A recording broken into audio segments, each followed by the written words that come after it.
وبركاته الحمد لله رب العالمين والصلاة والسلام على نبينا محمد وعلى آله وصحبه أجمعين أما بعد الحمد لله সম্মানিত দিনী ভাই বোনেরা পৃথিবীর যে যেখানে অবস্থান করছেন আপনাদেরকে স্বাগত জানাচ্ছি।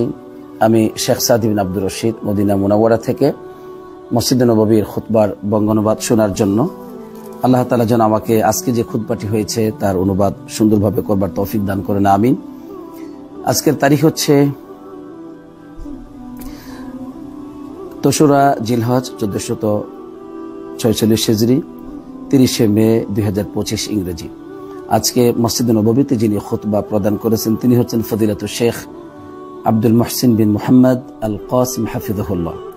বিষয়টা ছিল জিলহজ মাসের প্রথম ১০ দিনের মর্যাদা ও আমলসমূহ। আলহামদুলিল্লাহ, এই মুহূর্তে এই বিষয়টি হচ্ছে গোটা পৃথিবীর মুসলমানদের জন্য, মুসলমান নরনারীর জন্য সবচেয়ে গুরুত্বপূর্ণ বিষয়। কারণ আমরা জিলহজ মাসের ৩ তারিখে বর্তমান অবস্থান করছি, আলহামদুলিল্লাহ। এজন্য জিলহজ মাসের মর্যাদা কতটুকু, এই প্রথম দশকের প্রথম ১০টি দিনের, এবং এর মধ্যে কি কি আমল করব, এই বিষয়টি জানা খুবই দরকার। আমি খুবই সংক্ষিপ্তভাবে সম্মানিত খতিব সাহেবের মূল বিষয়গুলো, মূল বক্তব্যটি আমি আপনাদের সামনে উপস্থাপন করতে চাই, যেন আমাদের মূল লক্ষ্যটা হচ্ছে উপকার। আল্লাহ তাআলা যেন আমাকে সুন্দরভাবে উপস্থাপন করবার তৌফিক দান করেন এবং আমাদের এই সৎ আমলকে আল্লাহ যেন দয়া করে তার রহমতের উসিলায় কবুল করেন, আমিন। সম্মানিত খতিব সাহেব তিনি বলছেন যে আল্লাহ সুবহানাহু ওয়া তাআলা তিনি কখনো কোনো রাতকে, কখনো কোনো দিনকে সম্মান ও মর্যাদা দিয়ে থাকেন এবং বান্দাদের জন্য তিনি ইবাদতের বিভিন্ন মৌসুম দিয়ে থাকেন। সেটা আল্লাহ তাআলার ইচ্ছা। কেন? যাতে করে বান্দাদের, মুমিন বান্দাদের মর্যাদা বিরাটভাবে বৃদ্ধি পায়। ওই সময়গুলোতে তারা ইবাদত করে তারা যেন আল্লাহর খুব নৈকট্য হাসিল করতে পারে, আল্লাহর খুব কাছাকাছি পৌঁছতে পারে। এজন্য আল্লাহ রাব্বুল আলামিন এই সুযোগ বান্দাদেরকে দিয়ে থাকেন। ঠিক আল্লাহ রাব্বুল আলামিন যে সমস্ত দিনগুলোর মর্যাদা দিয়েছেন তার মধ্যে অন্যতম দিন হচ্ছে আইয়ামু আশরি যিল হিজ্জা, এই জিলহজ মাসের যে প্রথম যে 10টি দিন, এই দিনটির মর্যাদা আল্লাহ তাআলা বিরাটভাবে বৃদ্ধি করে দিয়েছেন। এজন্য কোরআন এবং সুন্নাহয় এই দিনের ব্যাপারে ঘোষণা এসেছে, যেমনটি আল্লাহ রাব্বুল আলামিন সূরাতুল ফজরে বলছেন, ওয়াল ফজরি ওয়া লায়ালিন আশর, ফজরের কসম এবং 10 জিলহজের 10 রাতের কসম। কিন্তু এখানে যদিও কোরআনে ওয়া লায়ালিন আশরিন 10টি রাতের কসম, কিন্তু মূলত উদ্দেশ্য হচ্ছে এখানে 10টি দিনের কসম। এজন্য মুফাসসিরে কেরামগণ ইবনে আব্বাস রাদিয়াল্লাহু তাআলা আনহু সহ আর অন্যান্য মুফাসসিরে কেরামগণ এটাকে দিন হিসেবেই তারা আখ্যায়িত করেছেন, কেননা অন্যান্য হাদিস দ্বারা এটাই বোঝা যায়। তাই জিলহজ মাসের এই প্রথম 10টি দিন আল্লাহ তাআলার কাছে অত্যন্ত গুরুত্বপূর্ণ, অত্যন্ত প্রিয় দিন। এ সম্পর্কে রাসূলুল্লাহ সাল্লাল্লাহু আলাইহি ওয়াসাল্লাম বলছেন, আফদলু আইয়ামিদ দুনিয়া আইয়ামুল আশরি, দুনিয়াতে সবচেয়ে সম্মানিত, সবচেয়ে মর্যাদাপূর্ণ দিন হচ্ছে জিলহজ মাসের এই প্রথম এই 10টি দিন, যা ইবনে হিব্বান বর্ণনা করেছেন। শেখুল ইসলাম ইবনে তাইমিয়া রাহমাতুল্লাহ আলাইহি তিনি একজন মহামনীষী ছিলেন, যার ব্যাপারে আপনাদের অধিকাংশ মুসলিম নরনারীদের জ্ঞান রয়েছে। তিনি বলছেন যে জিলহজ মাসের এই প্রথম 10টি দিন রমজানের যে শেষ 10টি দিন রয়েছে, রাত নয়, রমজানের শেষ 10টি দিনের চাইতে জিলহজের এই প্রথম 10টি দিন অধিক উত্তম।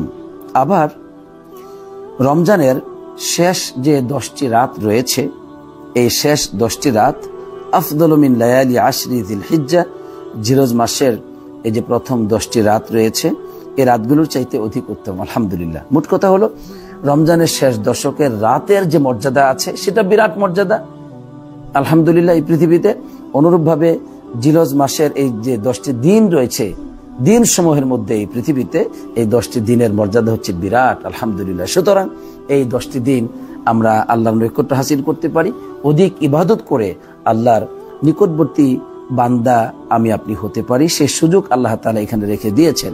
এজন্য দেখা যায় এই 10টি দিন আমি আপনি, আমরা বান্দারা যদি ইবাদত করি, আল্লাহ তাআলা এত বেশি খুশি হন, অন্যান্য দিনগুলোতে ইবাদত করলে যত না খুশি হন তার চেয়ে অনেক বেশি খুশি হন। এ সম্পর্কে রাসূলুল্লাহ সাল্লাল্লাহু আলাইহি ওয়াসাল্লাম স্পষ্টভাবে বলেছেন, মাল আমালু ফি আইয়ামিন আফদালা মিনাল আমালি ফি হাদিহি, এই 10টি দিন আমল করা এটা হচ্ছে অধিক উত্তম অন্যান্য দিনের মধ্যে আমল করার চাইতে। তো তো সাহাবায়ে কেরামগণ জিজ্ঞাসা করলেন ওয়ালাল জিহাদ, কারণ সাহাবায়ে কেরামদের যুগে জিহাদের গুরুত্বটা ছিল বিরাট। এজন্য সাহাবায়ে কেরামগণ অন্য কোনো আমলের কথা না বলে ফেললেন যে ওয়ালাল জিহাদ, জিহাদ করাও কি এত ফজিলত নয়? এই 10 দিন ইবাদত করা এত বেশি ফজিলত?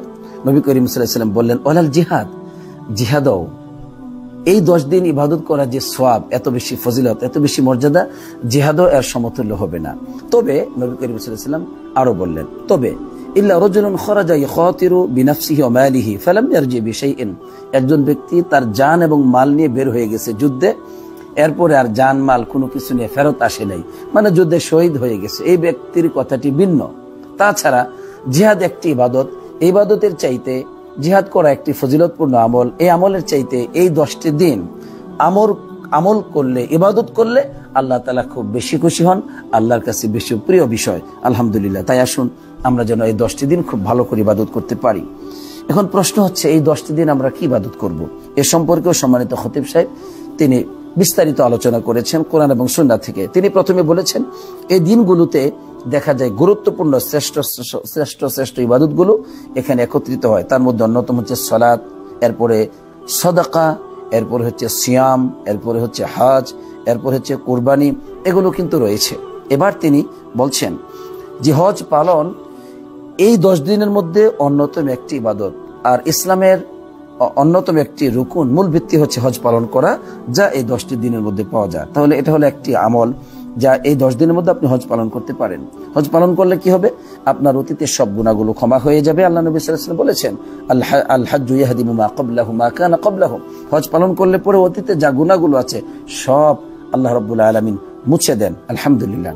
সুতরাং হজ পালন করার মাধ্যমে আপনার গুনাহ ক্ষমা হয়ে যাবে, এমন ভাবে ক্ষমা হবে যে রাজাআকা ইয়াউমিন ওয়ালাদাতুহু উম্মুহু, আপনি হজ পালন করার পরে ওই যে মাতৃগর্ভ থেকে প্রথম দিন যেমন আপনি ভূমিষ্ঠ হয়েছিলেন, আপনার মা আপনাকে ভূমিষ্ঠ করেছিল, একদম নিষ্পাপ শিশু বাচ্চা সন্তান ছিলেন, ওই রকম নিষ্পাপ হয়ে যাবেন হজ পালন করার পরে। সুবহানাল্লাহ। সুতরাং এই 10 দিনে আপনি হজ পালন করবেন। তাহলে ভাগ্যবান আজকে তারাই যারা হজে আসতে পেরেছেন। যে সমস্ত ভাই বোনেরা হজ করতে পারছেন তারা অত্যন্ত ভাগ্যবান, এই 10 দিন আপনারা আমল করতে পারছেন। এটা হলো প্রথম আমল। এরপরে এখানে আরেকটা বিষয় একত্রিত হয়, সেটা হচ্ছে যে ইয়াউম আরাফা, আরাফার দিন অত্যন্ত ফজিলতপূর্ণ একটি দিন, এই 10 দিনের মধ্যে সেটা পাওয়া যায়। আরাফার দিনে এত সংখ্যক জাহান্নামীদেরকে আল্লাহ তাআলা আযাদ করেন যে মা মিন ইয়াউমিন আকসারা মিন আইয়াতিকাল্লাহু ফিহি আবদান মিনান নার মিন ইয়াউমি আরাফা, আরাফার চাইতে এমন কোন আর দিন নেই যেদিন এত অধিক সংখ্যক জাহান্নামী বান্দাদেরকে আল্লাহ তাআলা আযাদ করে দেন। সুবহানাল্লাহ। আর এই দিনটি কিন্তু জিলহজের এই প্রথম 10টি দিনের মধ্যেই পাওয়া যায়, তথা 9 তারিখে হচ্ছে আরাফা। এজন্য আরাফার দিন হচ্ছে দোয়া কবুলের বিশেষ দিন।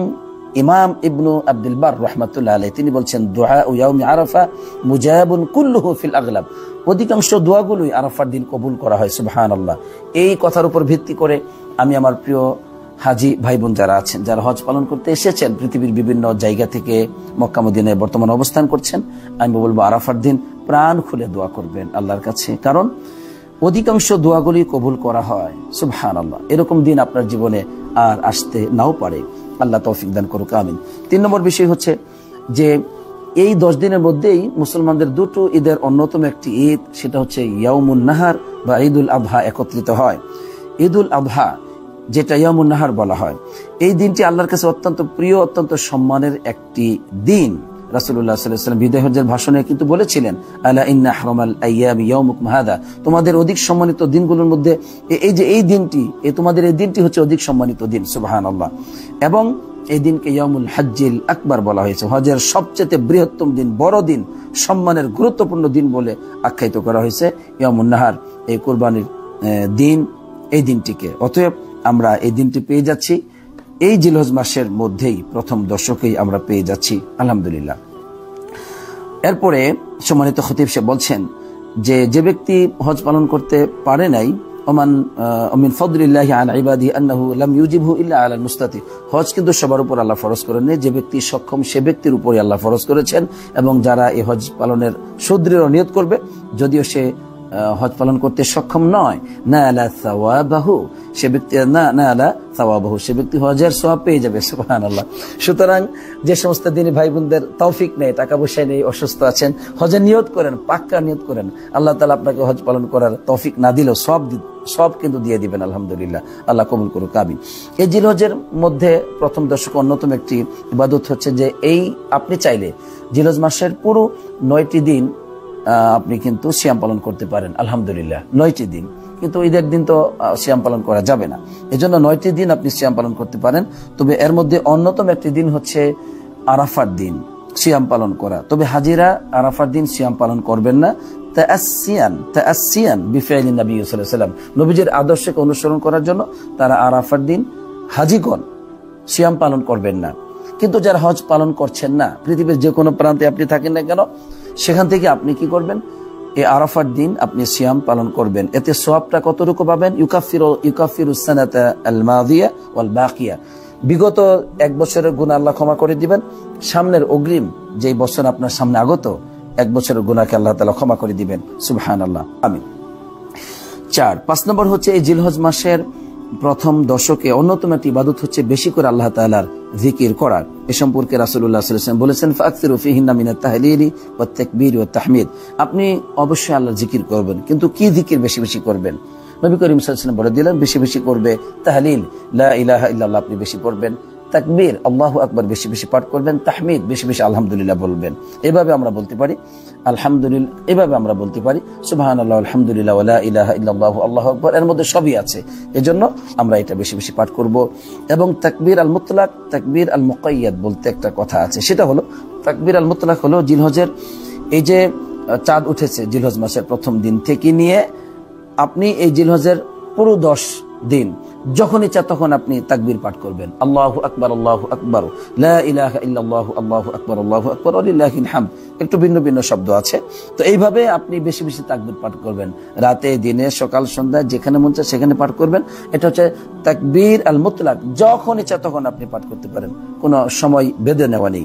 কিন্তু আরেকটা হচ্ছে তাকবীর আল মুকাইয়াদ, সুনির্দিষ্ট সময়ে তাকবীর, সেটা হচ্ছে ফরজ নামাজের পরে তাকবীর পাঠ করা। সেটা কখন? সেটা হচ্ছে আরাফার দিন ফজর নামাজ পড়ার পর থেকে নিয়ে একদম আইয়ামে তাশরিক তথা ঈদের দিনের পরে যে আরো 3 দিন 13 তারিখ পর্যন্ত, অর্থাৎ 11, 12, 13 তারিখ একদম আসর পর্যন্ত ফরজ নামাজের পরে সালাম ফিরানোর পরেই আল্লাহ উচ্চস্বরে মুসল্লিগণ পাঠ করবেন, আল্লাহু আকবার, আল্লাহু আকবার, লা ইলাহা ইল্লাল্লাহু, আল্লাহু আকবার, আল্লাহু আকবার, ওয়ালিল্লাহিল হামদ। এই তাকবীরগুলো বেশি বেশি পাঠ করতে হবে। তাহলে এই জিলহজ মাসের এই দিনগুলোতে খুব বেশি বেশি করে তাকবীর, বেশি বেশি করে তাহমিদ, আলহামদুলিল্লাহ, বেশি বেশি আল্লাহু আকবার, বেশি বেশি লা ইলাহা ইল্লাল্লাহ, এগুলো আমরা পাঠ করব, অথবা যে কোনো জিকির আমরা পাঠ করব। আল্লাহ আমাদেরকে সেই তৌফিক দান করুক, আমিন। 6 নম্বর, এর মধ্যে কোরআন তেলাওয়াত করব, এটার সব ব্যাপক রয়েছে আলহামদুলিল্লাহ। 7 নম্বর, আমরা বেশি বেশি সদকা করব, কারণ অন্যান্য সময় সদকা করার চাইতে এই 10 দিনের সদকা করা অধিক গুরুত্বপূর্ণ হবে। আল্লাহ তৌফিক দান করুক, আমিন।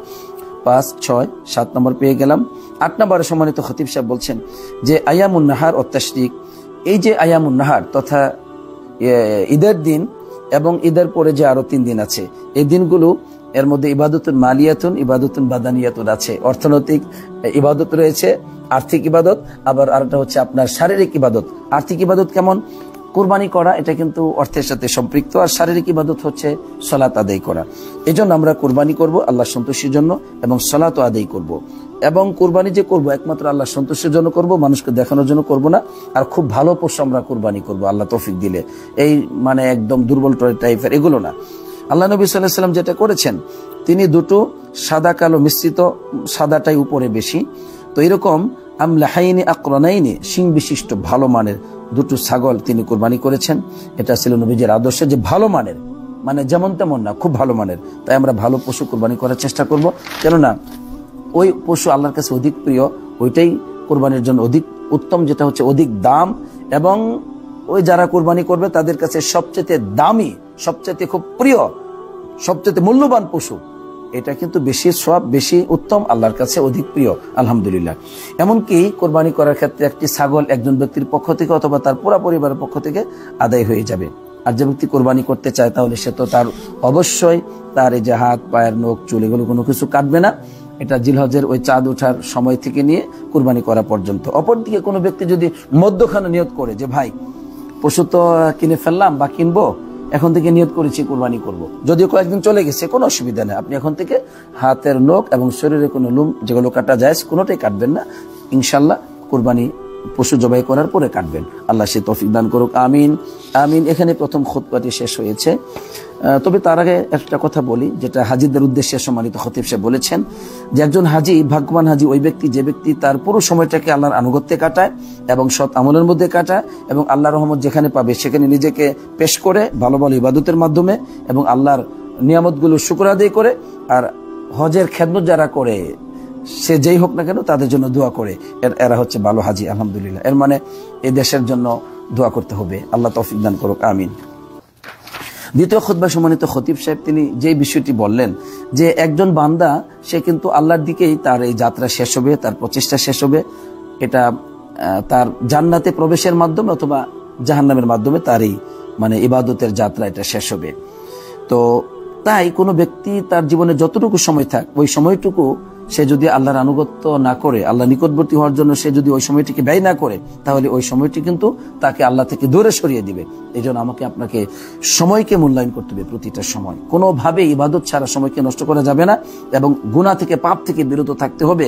কেননা আল্লাহ রাব্বুল আলামিনের তার যে মর্যাদা রয়েছে, মানে আত্মমর্যাদা যেটাকে বলে, এটাতে আঘাত আনে আল্লাহর অবাধ্য হলে। এই জন্য রাসূলুল্লাহ সাল্লাল্লাহু আলাইহি ওয়াসাল্লাম বলেছেন ইন্নাল্লাহা ইউগার, আল্লাহ তাআলা খুবই আত্মমর্যাদা সম্পন্ন এক মহান সত্তা। তিনি ওয়াগাইরাতুল্লাহি আইয়াতিয়াল মুমিনু মা হারামাল্লাহ, আল্লাহ যে হারাম ঘোষণা করেছেন, এই হারাম কাজে কোনো মুমিন যদি পতিত হয় এটা আল্লাহ তাআলার গায়রাতে আঘাত লাগে। মানে আল্লাহর যে তার মর্যাদা যে বোধ রয়েছে, তার যে মর্যাদা রয়েছে, তার মর্যাদায় আঘাত নিয়ে আসে এই মুমিন বান্দা যদি হারামে লিপ্ত হয়। সুতরাং হারাম কাজ করা যাবে না। বিশেষ করে এই যে হারাম মাসগুলো যেগুলো আছে এগুলোতে আরো করা যাবে না। জিলহজ মাসে কোনো গুনাহ কোনো অন্যায় লিপ্ত হওয়া যাবে না। বেশি লিপ্ত হলে এগুলোর পাপ অনেক বেশি গুণে এটা বৃদ্ধি হবে, এটার শাস্তি অনেক বেশি হবে। নাউজুবিল্লাহ। আল্লাহ আমাদেরকে হেফাজত করুক, আমিন। পরিশেষে সম্মানিত খতিব সাহেব বলছেন এই শ্রেষ্ঠ দিনগুলোর মধ্যে যে ব্যক্তি তওবা করবে সে কতই না উত্তম সুন্দর তওবা করলো। এজন্য যে ব্যক্তির আমলে আখলাকে সবকিছুতে ত্রুটি আছে সে যেন আল্লাহর কাছে বেশি বেশি ক্ষমা প্রার্থনা করে এবং তাওহীদের দিকে ফিরে যায়, আল্লাহর একাত্মবাদের দিকে, আল্লাহর যে একাত্মবাদ তাওহীদকে আঁকড়ে ধরে এবং আল্লাহর কাছে বেশি করে ক্ষমা চায়, তাহলে যে ভুল ত্রুটিগুলো আছে, যে অপূর্ণতা আছে, এগুলো পূর্ণ হয়ে যাবে আলহামদুলিল্লাহ। আর এই সময় তওবা করাটা হচ্ছে অধিক প্রিয় আল্লাহর কাছে। তো আমরা এখানে শেষ করছি এই সংক্ষিপ্ত খুতবার অনুবাদ, আপনারা শুনেছেন।